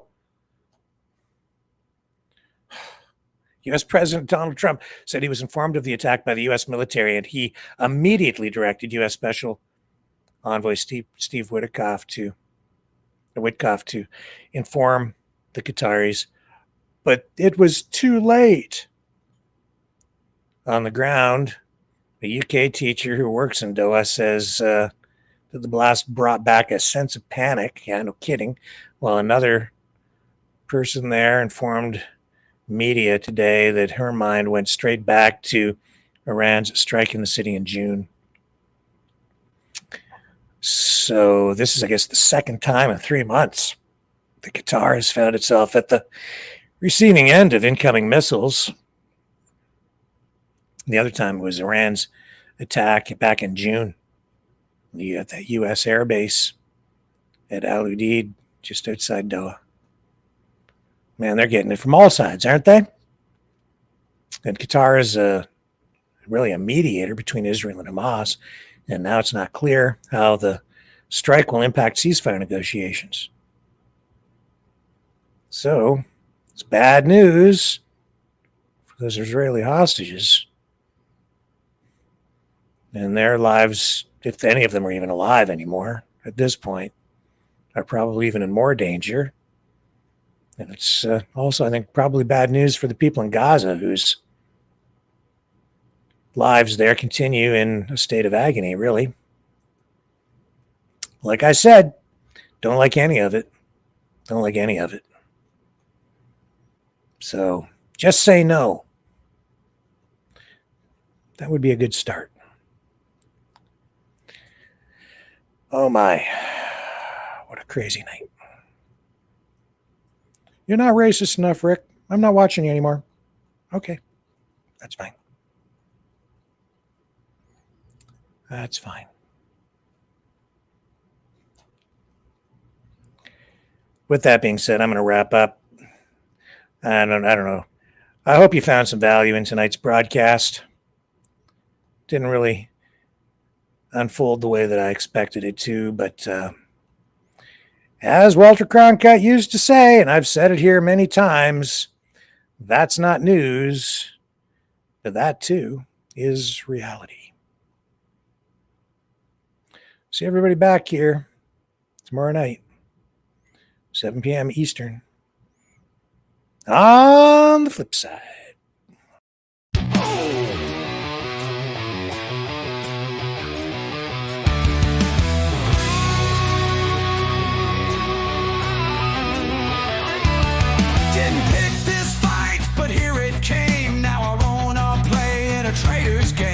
They sell us out for a tax cut deal. Shake his hand while they rob and steal.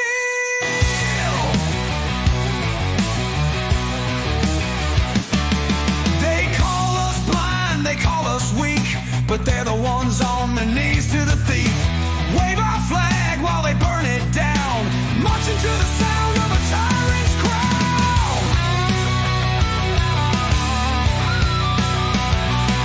They ain't patriots, they're bought and sold. Trade our land for American gold. Singing his tune, dancing his way, but they'll cry for Canada when it's too late. Yeah. Trump traitors, selling us out, burning our home for a tax break now. They stand with the wolves, spit on the brave, but they'll beg for Canada when it's in its grave.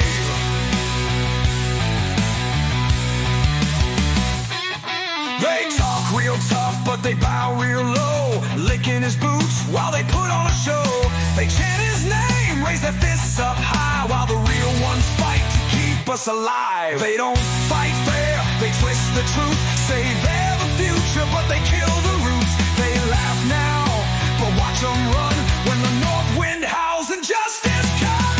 Traitors, selling us out, burning our home for a tax break now. They stand with the wolves, spit on the brave, but they'll beg for Canada when it's in its grave.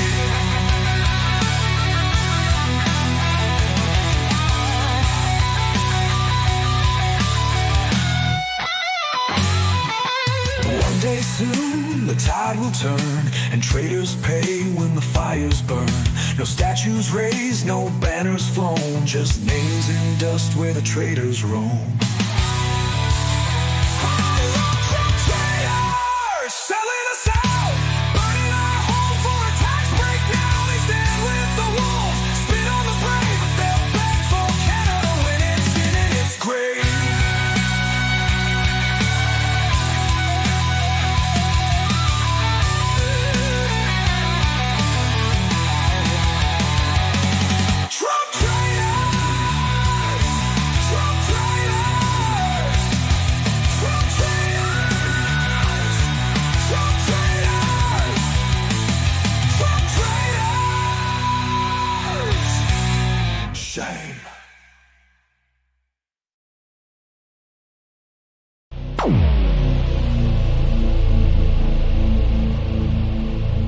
This has been a Maverick Multimedia production.